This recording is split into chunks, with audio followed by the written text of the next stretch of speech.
Alors, focus tout de suite sur la finance décentralisée. David Derry, vous allez nous expliquer en quoi ça peut être intéressant pour les investisseurs. Exactement, donc la finance décentralisée, c'est quelque chose qui a fait beaucoup parler de lui dans ces derniers mois. On a eu un fort buzz, notamment toutes les personnes qui sont un peu dans la crypto ont dû en entendre parler. Et en fait, c'est tout ce qui est, c'est des services financiers, mais décentralisés, donc sans avoir besoin de tiers de confiance. Donc on peut par exemple, comme ça, emprunter des montants, on peut prêter par exemple ses crypto-monnaies et recevoir un taux d'intérêt. Et donc c'est une industrie qui a fortement augmenté, hein. Si on se met sur All, là en gros c'est l'argent qui est bloqué dans les applications de finances décentralisées. Donc il y a différents types d'applications.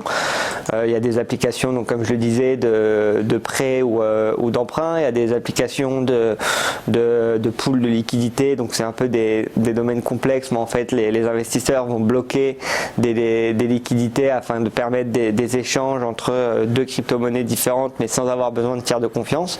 Et on va avoir comme ça différentes applications et justement l'argent qui a été bloqué dans ces différentes applications a fortement augmenté en l'espace de quelques mois, hein. On le voit là en début d'année, on était à moins de 500 millions et enfin on était aux alentours de 500 millions de dollars et on a dépassé les 10 milliards de dollars bloqués sur ces applications, notamment avec Uniswap qui domine largement. Uniswap qui est une plateforme d'échange décentralisée. Donc par échange décentralisé, en fait n'importe qui peut venir se connecter au site et réaliser soi-même une conversion entre le Bitcoin et entre l'Ethereum et un autre jeton sur la blockchain Ethereum, et donc qui aujourd'hui possède 2,74 milliards de bloquer sur son protocole. Et alors pourquoi c'est intéressant pour les investisseurs, outre l'aspect et le concept de finance décentralisée, donc ne pas avoir besoin de tiers de confiance et de pouvoir être soi-même comment dire, être soi-même en possession de ses fonds et en possession de ses différents placements financiers.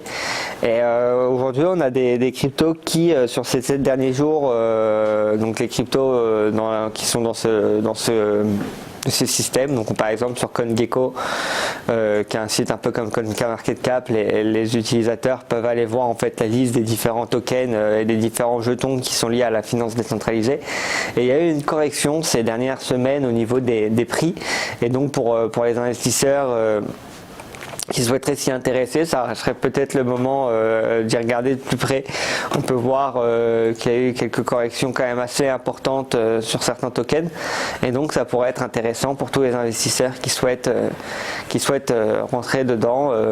Après il faut faire quand même attention parce qu'il y a beaucoup de projets, c'est un peu comme à l'époque avec la vague des ICO, il y a eu beaucoup de choses qui sont créées, mais il y a des projets très intéressants et qui aujourd'hui sont à des valorisations plutôt correctes, donc qui pourrait être assez intéressant pour ceux qui souhaiteraient être investis dans ce secteur. Merci David Derry.